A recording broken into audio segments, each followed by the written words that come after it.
An extremely dangerous provocation. The European Union has condemned Friday's violation of Estonian airspace by 3 Russian fighter jets.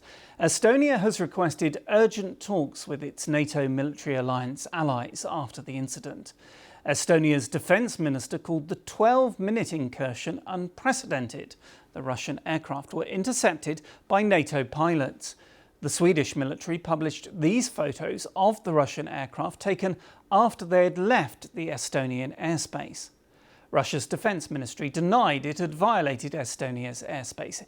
It said 3 fighter jets completed a scheduled flight over what it called the neutral waters of the Baltic Sea.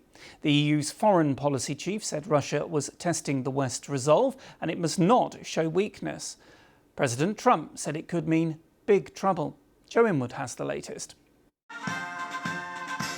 On NATO's eastern flank, a ceremony to mark 10 years of the alliance's southeast command centre in Romania, on the day it was once again tested by Russia.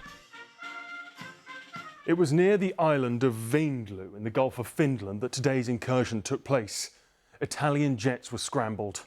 3 Russian MiG-31s spent 12 minutes in Estonian airspace before leaving. Now, it was the 4th time this year that something like this has happened in Estonia, although this was the most serious incident. And it comes just days after Russian drones flew over Romania and Poland. Some of them were shot down by NATO jets. The incursion was met with an angry response from Estonia, who invoked NATO's Article 4, calling a consultation with the rest of the alliance. We had the situation under the control, but yes, it is unprecedented that for 12 minutes the Russians were in our airspace, but there was a very good coordination among different countries. There are British troops based in Estonia who were recently visited by Prince William. Today, the Foreign Secretary, Yvette Cooper, said Britain stands with Estonia, while the EU's top diplomat took a tough line. We mustn't show no weakness, because weakness is something that invites Russia to do more, and they are increasingly more dangerous, not only to Ukraine but also to all the countries around Russia. President Trump said he was waiting to be briefed on exactly what happened, but... Well, I don't love it. I don't love it when that happens. It could be big trouble, but I'll let you know later. They're going to brief me in about an hour. It all comes just days after Russia held massive military drills. Moscow has always denied trying to provoke NATO, but few in the alliance believe that, and fear their resolve will soon be tested again. Joe Inwood, BBC News. Well, Estonia's ambassador to the United States gave the BBC his reaction to the violation of its airspace. As it was said, this was the most serious NATO's airspace violation in Estonia since Estonia became the member of NATO in 2004. And as such, both the number of the aircraft as well as the flight path and duration of the incursion, it was serious. It was serious, it was brazen, and therefore Estonian government met today and we are asking Article 4 consultations in NATO. Well, Stephen Fish is an expert on Russia who has met President Putin. He gave me his reaction to the Russian violation of Estonia's airspace. Of course, it was a deliberate act. Of course, it was Putin's decision. What Putin is doing is trying again to kind of push out the bounds of what the world sees as permissible.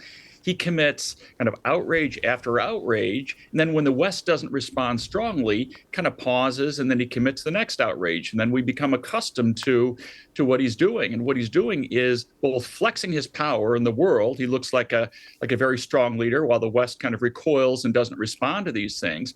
And he's also testing Western resolve. And so far, the West is failing that test. So how do you expect NATO to respond now? Estonia has said it wants talks with its alliance allies.